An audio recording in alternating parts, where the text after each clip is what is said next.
नमस्कार दोस्तों, आप सभी का स्वागत है हमारी हिंदी व्याकरण श्रृंखला के आज चौथे भाग में। तो दोस्तों, आज हम बात करेंगे इस हिंदी व्याकरण प्रश्न श्रृंखला 4 के तहत 25 विशेष प्रश्नों की, और साथ ही करेंगे इनके बारे में संपूर्ण विश्लेषण।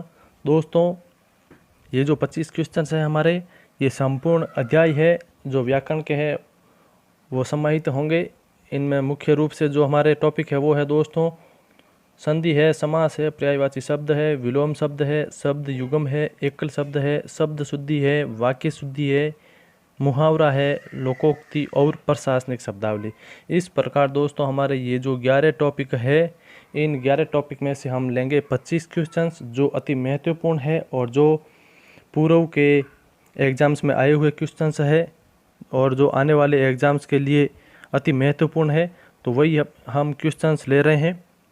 तो दोस्तों, आप लोगों से मेरा निवेदन है कि अगर आपने अभी तक हमारे चैनल को सब्सक्राइब नहीं किया है तो सब्सक्राइब ज़रूर करें, और आप इस पेपर को हमारे YouTube चैनल से, टेलीग्राम चैनल से, फेसबुक पेज से और व्हाट्सएप ग्रुप से भी प्राप्त कर सकते हैं, जिनका लिंक और डिटेल्स पूरी इस वीडियो के डिस्क्रिप्शन में दी गई है। तो दोस्तों, आप कोशिश करें 25 क्वेश्चंस के साथ कि आपने अभी तक हिंदी की कितनी तैयारी कर ली है और आप क्या आने वाले हिंदी के किसी एग्ज़ाम के लिए तैयार है, और आपकी जो हिंदी व्याकरण है उसमें आपके 25 में से कितने मार्क्स आ रहे हैं। तो दोस्तों, हमेशा हमारे साथ बनी रहिए और नियमित रूप से जो हमारे द्वारा प्रश्न श्रृंखला व्याकरण की चलाई जा रही है उसके तहत आप टेस्ट देवें और टेस्ट देकर विश्लेषण करें।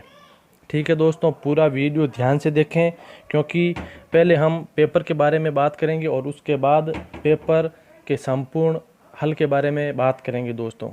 तो पूरे पेपर के लिए हमारे साथ बने रहिए। और सबसे पहले हम बात करते हैं दोस्तों हमारे पहले टॉपिक के बारे में। हमेशा की तरह हमारा पहला टॉपिक है दोस्तों संधि का। किसका है? संधि का। और संधि के दो शब्द हमारे सामने हैं, अखिलेश और रावण का। अखिलेश और रावण का। आपको क्या करना है? आपको सबसे पहले संधि विच्छेद करना है और उसके बाद संधि का नाम लिखना है। तो दोस्तों, ये जो हमारा पेपर है वो पेपर 4 है और ये 25 मार्क्स का है। इससे पहले हमारे 3 पेपर हो चुके हैं, चौथा पेपर आज हो रहे हैं।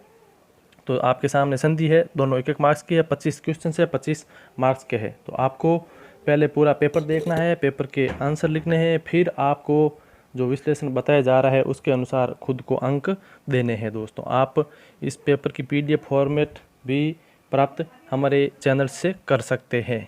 चलिए दोस्तों, हमारा दूसरा जो टॉपिक है वो है समास का। किसका है? समास का। और हमारे सामने समास के 2 शब्द हैं, वनवास और सुयोग। तो आपको करना है समास का समास विग्रह करना है इन शब्दों का, और समास का नाम लिखना है। ठीक है दोस्तों, तो वनवास और सुयोग 2 शब्द हमारे पास समास के। बात करते हैं अगले टॉपिक की। तो अगला टॉपिक है हमारे सामने पर्यायवाची शब्द। कौन सा है? पर्यायवाची शब्द। और पर्यायवाची शब्द में हमारे सामने दोस्तों 3 जो क्वेश्चन है वो है कबूतर, अमृत और भालू। तो आपको करना क्या है? प्रत्येक के 4-4 पर्यायवाची शब्द लिखने हैं। प्रत्येक के कितने? 4-4 पर्यायवाची शब्द दोस्तों आपको लिखने हैं। ठीक है, तभी आपको पूरे के पूरे अंक मिलेंगे। चलिए दोस्तों, अगला टॉपिक है हमारा विलोम शब्द का। किसका है? विलोम शब्द का। और विलोम शब्द में है हमारे 2 जो क्वेश्चंस वो है 3 है, आमिष, तृष्णा और प्रतीचि। तो आपको सबका 1-1 विलोम शब्द लिखना है, जो उचित हो वही लिखना है। चलिए दोस्तों, बात करते हैं हम अगले टॉपिक के बारे में। अगला टॉपिक है हमारा शब्द युगम से संबंधित। किससे संबंधित? शब्द युगम से संबंधित। और इसमें 3 हमारे सामने क्वेश्चन है, कपिस है और कपीस है, द्वीप है और द्वीप है, प्रतिहार है और प्रत्याहार है। दोस्तों, ध्यान से देखें आप, तीनों के तीनों जो युगम शब्द है और जिनका जोड़ा है, इनके आपको अंतर लिखना है, अर्थात इनका स्पष्ट अर्थ लिखना है और अंतर इनमें करना है। चलिए दोस्तों, ये हो गए हमारे 13 क्वेश्चन। बात करते हैं हम 14वें क्वेश्चन की। तो अगला टॉपिक है हमारा एकल शब्द का, वाक्यांश के लिए एक शब्द। और इसके लिए पहला क्वेश्चन है रंगमंच के पीछे का स्थान। कौन सा? रंगमंच के पीछे का स्थान। तो आपको इसका एक शब्द में आंसर देना है। ठीक इसी प्रकार अगला है हमारा इंद्रियों को भ्रमित करने वाला। इंद्रियों को भ्रमित करने वाला। तो दोस्तों, इसका भी आपको एक शब्द लिखना है और एक शब्द में आंसर देना है। चलिए दोस्तों, बात करते हैं हम अगले टॉपिक की। अगला हमारा टॉपिक है शब्द शुद्धि का। कौन सा है? शब्द शुद्धि का। और हमारे सामने दो शब्द है, केंद्रीयकरण और द्वारिका। तो आपको इन दोनों के शुद्ध रूप लिखने हैं और शुद्ध रूप लिखते ही आपको मिलेंगे 1-1 अंक। चलिए दोस्तों, बात करते हैं हम अगले टॉपिक के बारे में। वाक्य शुद्धि है हमारा अगला टॉपिक। हमारे सामने दो वाक्य है।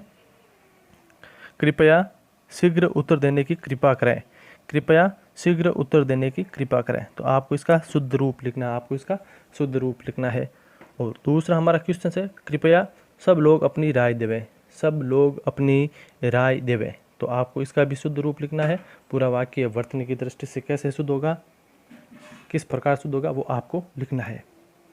चलिए दोस्तों, हमारा अगला क्वेश्चन है वो है मुहावरे का। किसका है? मुहावरे का। और मुहावरे में है पहला गुड़ गोबर करना, गुड़ गोबर करना। और दूसरा हमारा है होम करते हाथ जलना। तो दोस्तों, इसका आपको सिर्फ अर्थ लिखना है, मुहावरे का अर्थ क्या है, और अपने हिसाब से वाक्य में भी प्रयोग करना है ताकि ये आराम से आपको याद हो जाए।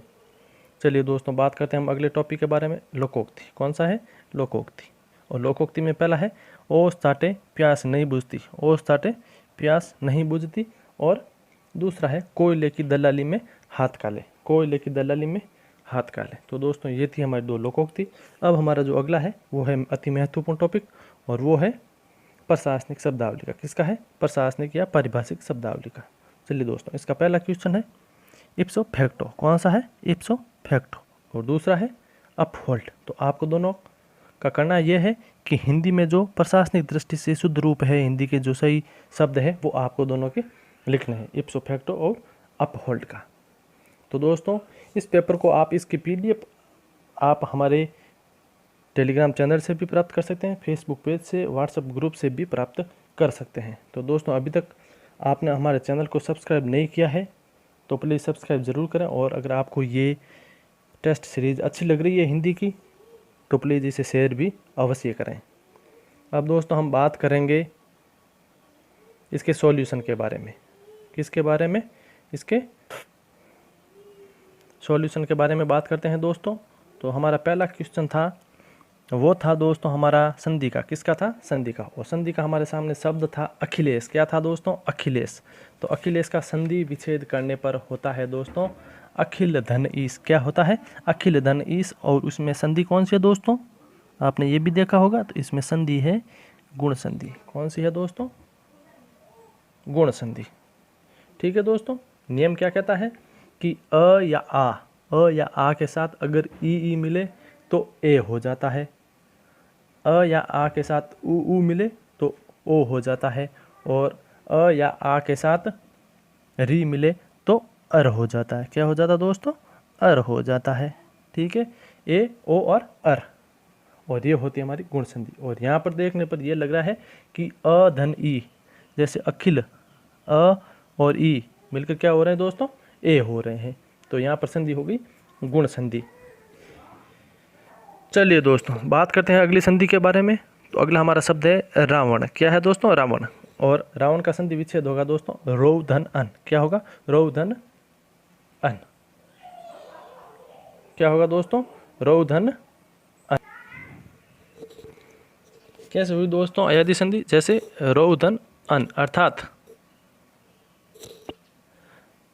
ओ के साथ अन्य स्वर मिलने पर ओ का आव हो जाता है। ओ का आव हो जाता है। जैसे दोस्तों औ आव हो जाता है, आय होता है। इसी प्रकार दोस्तों औ के साथ अन्य स्वर मिलने पर औ का क्या हो जाता है? आव। तो यहाँ भी औ का क्या हो रहा है? आव। रौ धन अन्न, रौ धन अन्न। ठीक है, तो यहाँ हो रहा है आव। तो यहाँ पर संधि कौन सी होगी दोस्तों? अयादी संधि। कौन सी होगी दोस्तों? अयादी संधि। जैसे ए के साथ अन्य कोई स्वर मिलता है तो वहाँ पर अय हो जाता है।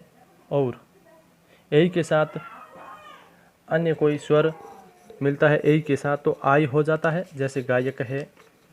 ठीक है दोस्तों, इसी प्रकार ओ के साथ अगर अन्य कोई स्वर मिलता है तो औ हो जाता है। और औ के साथ अगर कोई अन्य स्वर मिलता है तो वहाँ पर आव हो जाता है। तो ये था दोस्तों, बात थी अयादी संधि से संबंधित। चलिए दोस्तों, बात करते हैं हम अगले टॉपिक के बारे में, समास के बारे में। किसके बारे में? समास के बारे में। और समास के लिए हमारा शब्द है पहला वनवास। कौन सा है? वनवास। वन में वास। तो इसका समास विग्रह क्या होगा? वन में वास। अर्थात यहाँ पर होगा कौन सा समास? तत्पुरुष। कौन सा होगा? तत्पुरुष। तत्पुरुष में भी अधिकरण तत्पुरुष। जैसे मैं पर, मैं और पर, मैं और पर आता है तो कौन सा समास होता है दोस्तों? तत्पुरुष अधिकरण तत्पुरुष समास। हमारा अगला जो समास है वो है सुयोगा। तो अच्छा है जो योग, अच्छा है जो योग अर्थात कौन सा समास हो गया? कर्मधारय समास। प्रथम पद विशेषण या उपमान हो, अर्थात प्रथम पद विशेषण और द्वितीय पद क्या हो? विशेष्य। या प्रथम पद उपमान या द्वितीय पद उपमेय हो, अर्थात प्रथम पद विशेषण या उपमान हो तथा द्वितीय पद विशेष्य या उपमेय हो, वहाँ पर कौन सा समास होता है? कर्मधारय। और इसमें द्वितीय पद प्रधान होता। तो यहाँ पर योग है जो द्वितीय पद है और ये प्रधान हो रहा है, तो अच्छा है जो योग। चलिए दोस्तों, ये हो गया। पहले में था अपना तत्पुरुष समास और दूसरे में कर्मधारय समास। बात करते हैं पर्यायवाची शब्द की। तो पर्यायवाची शब्द में हमारे सामने है शब्द कबूतर। तो कबूतर का होता है दोस्तों कपोत, पारावत, रक्तलोचन और कलरव। आपको लिखने थे 4 और 4 हमारे सामने है। तो अगर आपने ये लिखे हैं तो सही है। चलिए दोस्तों, बात करते हैं अमृत की। तो अमी, अम्य, सुधा, पीयूष और सुरभोग। अमी, अम्य, सुधा, पीयूष, सुरभोग और सोम। ठीक है दोस्तों। इसी प्रकार भालू। तो भालू के है रीछ, रिक्स, रिच, भलुक और जमुआ नंदन। जमुआ नंदन। तो ये थे अपने सामने पर्यायवाची शब्द। अगर आपने 4 लिखे हैं सभी के तो आपको पूरा 1 अंक मिलेगा। चलिए दोस्तों, बात करते हैं अगले टॉपिक विलोम शब्द के बारे में। तो विलोम शब्द में था आमिष। क्या था दोस्तों? आमिष। आमिष का होता है निरामिष। क्या होता दोस्तों? निरामिष। और अगर निरामिष का पूछ लिया जाए तो सामिष। क्या होगा? सामिष। आमिष का निरामिष, निरामिष का सामिष। इसी प्रकार तृष्णा का होगा दोस्तों वितृष्णा। क्या होगा? वितृष्णा। क्या होगा? वितृष्णा। कहीं कहीं पर तृप्ति भी मिलता है। ठीक है। इसी प्रकार प्रतीचि का होगा दोस्तों प्रतीचि का प्राची। क्या होगा दोस्तों? प्राची। ठीक है। बात करते हैं शब्द युगम की या युगम शब्द की। तो सबसे पहला शब्द हमारे सामने कपीस। तो कपीस का होता है दोस्तों बादामी। क्या होता है? बादामी अर्थ होता है। और मटमेला। क्या होता है? बादामी और मटमेला। इसी प्रकार कपीस का होता है सुग्रीव या हनुमान। सुग्रीव या हनुमान। दूसरा जो हमारा शब्द युगम है द्वीप और द्वीप। द्वीप का अर्थ होता है हाथी। क्या होता है दोस्तों? हाथी। और द्वीप का अर्थ होता है टापू। द्वीप का अर्थ होता है टापू। इसी प्रकार प्रतिहार शब्द है। प्रतिहार शब्द में अर्थ होता है द्वारपाल। क्या होता है दोस्तों? द्वारपाल। और प्रत्याहार का होता है निवारण। प्रत्याहार का होता है निवारण। तो दोस्तों ये थे हमारे सामने शब्द युगम। अगर आपने ये सभी सही सही लिखे हैं तो आपको अंक पूरे मिलेंगे। अब बात करते हैं हम 14वीं क्वेश्चन की, अर्थात वाक्यांश के लिए एक शब्द की। तो वाक्यांश के लिए हमारा एक शब्द जो पहला है रंगमंच के पीछे का स्थान। तो उसका एकल शब्द होता है नेपथ्य। क्या होता है दोस्तों? नेपथ्य। क्या होता है दोस्तों? नेपथ्य। और इसी प्रकार अगर दूसरा है जो इंद्रियों को भ्रमित करने वाला। क्या है? इंद्रियों को भ्रमित करने वाला। तो इसका होता है एकल शब्द ऐन्द्रजालिक। क्या होता है दोस्तों? ऐन्द्रजालिक। अगर आपने ये दोनों सही लिखे हैं तो आपको पूरे अंक मिलेंगे। चलिए दोस्तों, बात करते हैं हम अगले टॉपिक शब्द शुद्धि के बारे में। तो शब्द शुद्धि में पहला था केंद्रीयकरण। क्या था दोस्तों? केंद्रीयकरण। तो इसका सही शब्द होता है केंद्रीकरण। क्या होता है दोस्तों? केंद्रीकरण। अगर आपने ये केंद्रीकरण लिखा है तो आपका आंसर सही है। द्वारिका शब्द नहीं होता है, द्वारका होता है शुद्ध रूप। क्या होता है? द्वारका। क्या होता है दोस्तों? द्वारका। अगर आपने ये लिखा है तो ये भी सही है। अब बात करते हैं हम अगले टॉपिक के बारे में, वाक्य शुद्धि के बारे में। तो वाक्य शुद्धि में हमारा पहला है कृपया शीघ्र उत्तर देने की कृपा करें। इसका शुद्ध रूप होगा दोस्तों, यहाँ पर अनुपयुक्त शब्द कौन सा है दोस्तों? कृपया। क्योंकि कृपा शब्द भी आ गया तो कृपया शब्द है जो अनुपयुक्त है। इसका सही होगा शीघ्र उत्तर देने की कृपा करें। शीघ्र उत्तर देने की कृपा करें। ठीक इसी प्रकार जो दूसरा है वो वाक्य था हमारे सामने कृपया सब लोग अपनी राय देवें। तो दोस्तों यहाँ पर सही होगा कृपया सब लोग अपनी अपनी राय देवें। सब लोग अपनी अपनी राय देवें। क्या देवें? अपनी अपनी राय। अपनी नहीं, अपनी अपनी राय। ठीक है दोस्तों। चलिए दोस्तों, बात करते हैं मुहावरा टॉपिक की। तो हमारा जो पहला मुहावरा है वो है गुड़ गोबर करना। क्या करना दोस्तों? गुड़ गोबर करना। तो इसका जो सही अर्थ होगा वो होगा बना बनाया काम बिगाड़ना। बना बनाया काम बिगाड़ना। कैसे दोस्तों?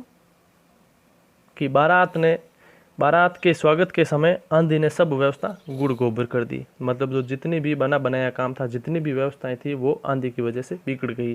तो इसका वाक्य रूप हो जाएगा, वाक्य में प्रयोग, बारात के स्वागत के समय आंधी ने सब व्यवस्था गुड़ गोबर कर दी, अर्थात बना बनाया काम बिगाड़ दिया।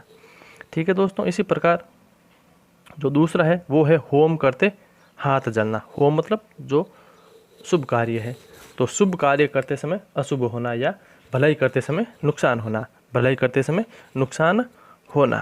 ठीक है दोस्तों, वाक्य प्रयोग कैसे करेंगे कि राकेश को पता चला कि गांव में डाकू आए हुए हैं, तो वो लाठी लेकर गया गांव वालों को बचाने के लिए। अर्थात राकेश लाठी लेकर गांव वालों को बचाने गया, लेकिन गांव वालों ने उसे ही डाकू समझकर पीट दिया। इसे ही कहते हैं होम करते हाथ जलना। होम करते हाथ जलना अर्थात भलाई करते समय नुकसान होना। ठीक है दोस्तों, हमारा अगला जो टॉपिक है वो है लोकोक्ति का। लोकोक्ति में पहली लोकोक्ति है दोस्तों, ओस चाटे प्यास नहीं बुझती। ओस चाटे प्यास नहीं बुझती। तो दोस्तों इसका सही अर्थ होता है थोड़ी वस्तु से आवश्यकता की पूर्ति नहीं होती है। थोड़ी, अगर किसी आदमी को प्यास लगी हुई हो और ओस की बूंदें दी जाए तो उससे उसकी प्यास नहीं बुझती, अर्थात थोड़ी वस्तु से आवश्यकता की पूर्ति नहीं होती है। जैसे व्यापार में करोड़ों का नुकसान होने पर दोस्तों से हजारों रुपए मांगकर पूरा नहीं किया जा सकता, क्योंकि ओस चाटे प्यास नहीं बुझती है। ओस चाटे प्यास नहीं बुझती है दोस्तों। ठीक है, चलिए दोस्तों बात करते हैं दूसरी लोकोक्ति की। तो दूसरी लोकोक्ति हमारे सामने है, कोयले की दलाली में हाथ काले। कोयले की दलाली में हाथ काले, अर्थात कोयला काला, और कोयले का काम करोगे तो हाथ कैसे हो जाएंगे काले। तो बुरी संगत का असर अवश्य पड़ता है। बुरी संगत का असर अवश्य पड़ता है। जैसे दोस्तों रमेश श्याम के साथ रहकर चोरी करना सीख गया और एक दिन पुलिस द्वारा पकड़ लिया गया। सच ही कहा है कि कोयले की दलाली में हाथ काले। ठीक है दोस्तों, तो ये था हमारा लोकोक्ति टॉपिक। इसमें आपको लिखने थे दोनों के हिंदी अर्थ, न कि संपूर्ण वाक्य प्रयोग। चलिए दोस्तों बात करते हैं, हमारा जो इम्पोर्टेंट टॉपिक है वो प्रशासनिक शब्दावली। हमारे सामने दो शब्द थे, इप्सो फैक्टो और अपहोल्ड। इप्सो फैक्टो और अपहोल्ड। ठीक है दोस्तों, तो इप्सो फैक्टो को होता है दोस्तों हिंदी में जो प्रशासनिक दृष्टि से शुद्ध रूप होता है वो होता है यथातथ्यत। क्या होता है? यथातथ्यत। दूसरा होता है स्वतः। क्या होता है? स्वतः। और तीसरा होता है स्वयमेव। क्या होता है? स्वयमेव। अर्थात आपने इन तीनों में से शुद्ध रूप जो भी लिखा है, अगर सही लिखा है तो आपको पूरा अंक मिलेगा। यथातथ्यत, स्वतः और स्वयमेव। इसी प्रकार जो दूसरा हमारा प्रशासनिक शब्द है वो है अपहोल्ड। क्या है दोस्तों? अपहोल्ड। और अपहोल्ड का हिंदी में शुद्ध प्रशासनिक रूप होता है पुष्ट करना। क्या करना होता है दोस्तों? पुष्ट करना। तो दोस्तों ये थे हमारे 25 क्वेश्चन, और आपने साथ साथ रहकर पूरा संपूर्ण विश्लेषण भी किया होगा। आप अब पता लगाएं कि आपके 25 में से कितने अंक आ रहे हैं। तो आप हमारे साथ बने रहिए, और हम लेकर आ रहे हैं टेस्ट सीरीज़ नंबर 5 जल्दी ही। नियमित रूप से ये हमारी टेस्ट सीरीज़ चल रही है। अगर आपने अभी तक चैनल को सब्सक्राइब नहीं किया है तो सब्सक्राइब ज़रूर करें और बेल आइकन को अवश्य दबाएं। दोस्तों हम आपके लिए लेकर आ रहे हैं हमेशा वीकली करंट अफेयर्स। जो हमारी साप्ताहिक सीरीज़ है वो चल रही है। इसी प्रकार हम हिंदी व्याकरण सीरीज़ भी चला रहे हैं। इसी के साथ हम चलाएंगे राजस्थान ज्योग्राफी, वो भी नियमित रूप से सीरीज चलेगी। उसमें भी डेली के हमारे 10 से 15 क्वेश्चन होंगे। और इसी प्रकार राजस्थान कला, संस्कृति और साहित्य का टॉपिक चलेगा। और इसी प्रकार राजस्थान की जितनी भी ट्रिक्स है वो भी हम आपके सामने जल्दी ही लेकर आ रहे हैं, ताकि आपके जो कंपटीशन की तैयारी है उसको और अधिक तेज धार मिल सके। दोस्तों हमारे चैनल को लाइक, शेयर और सब्सक्राइब जरूर करें। धन्यवाद।